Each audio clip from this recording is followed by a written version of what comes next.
Hello, Howie Bentley here. I'm the owner of Echoes of Crumb Records, the home of the heavy metal bands Cauldron Born and Britton Wrights. Today in this video, I'm going to talk about the connection between heavy metal music and sword and sorcery fiction. When I formed Cauldron Born in 1994, I wanted to create a fantasy world both musically and lyrically, that the listener could enter for a while and leave behind their troubles and the mundane tasks of day-to-day life.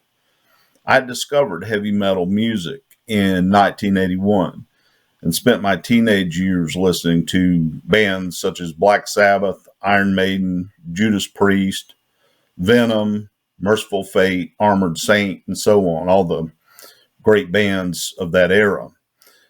I also spent a lot of time reading the Conan stories by Robert E. Howard, as well as the Conan pastiche novels, some Edgar Rice Burroughs, John Carter of Mars books, and some of the comic books, sword and sorcery comic books that were around back then, like Arak, Son of Thunder, Arion, Lord of Atlantis, and the Savage Sword of Conan. In much the same way as my father's generation was exposed to Western serials on the television and at the cinema in the 1940s and 50s, I was fortunate to grow up in a time when sword and sorcery movies were featured attractions at the cinema and later shown on the movie channel. The first sword and sorcery movie I think I saw at the cinema was Sinbad and the Eye of the Tiger when I was around 10 years old. But it was John Milius's Conan the Barbarian movie that made the biggest impression on me, and it's still my favorite movie to this day. The Sword and the Sorcerer also left a lasting impression on me. I think I caught that on the movie channel. I didn't see it at the theater. I was obsessed with playing guitar, and I would practice up to 15 hours a day because I was so on fire for metal music. I grew up in the coal fields of eastern Kentucky where there was no interest in heavy metal. So I moved to Atlanta in 1988 to attend the Atlanta Institute of Music, and I planned to form the ultimate heavy metal band that I'd always wanted to hear when I'd finished up there. It took me years, as this was a very bad time to be a heavy metal musician. It was the 90s, and all the trendy followers were into grunge. They were listening to grunge and playing grunge. But in spite of that, I finally managed to form Cauldron Born in 1994, and I recorded my first demo titled Swords, Sorcery, and Science. The word science, of course, referring to science fiction. It was an uphill battle all the way, but I managed to get a deal with the Italian record label Underground Symphony and recorded my debut album, Born of the Cauldron, in late 1996. It was released in 1997, and a number of albums followed. Band members came and went, but I managed to establish Cauldron Born as a cult true metal band over the years.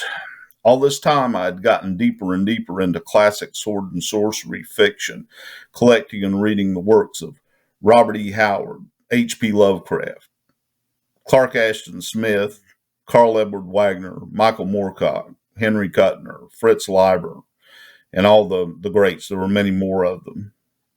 I was the sole lyricist for the band, and all of my lyrical themes dealt with sword and sorcery and supernatural and cosmic horror. In 2014, Dave Ritzlin, the owner and editor at DMR Books, contacted me and invited me to submit a story to an anthology he was publishing called Swords of Steel. Swords of Steel would feature sword and sorcery tales written by heavy metal musicians from cult metal bands such as Cauldron Born, Balsagoth, Manila Road, Eternal Champion, and more. Swords of Steel was published in 2015, and two more volumes followed in 2016 and 2017. I had a story appear in each volume. I was having a great time writing these stories and decided to try submitting a few to other publications, where I sold yet more of my fiction. The Cauldron Born mascot, Thorn, was featured in two stories in Swords of Steel, one in Volume 1 and one in Volume 2. In the second volume, I introduced a series character of mine named Argantyr. Argantyr is a barbarian swordsman who transforms into a werewolf with the help of an enspaled wolf skin. In 2018, I self-published a collection of my sword and sorcery tales titled The Snake Man's Bane, featuring Argantyr and Thorn stories. That's about all for now. Be sure to like and subscribe. You can pick up a copy of The Snake Man's Bane at echoesofcrimerecords.com, or if you prefer, you can also get it for Kindle at amazon.com, as well as the paperback. The Swords of Steel Omnibus, collecting all 3 volumes, as well as some additional tales, is available at dmrbooks.com. This has been Howie Bentley. Be sure to tune in next week for the next episode of Sword and Sorcery Heavy Metal. Until then. They try to poison my wine. They try to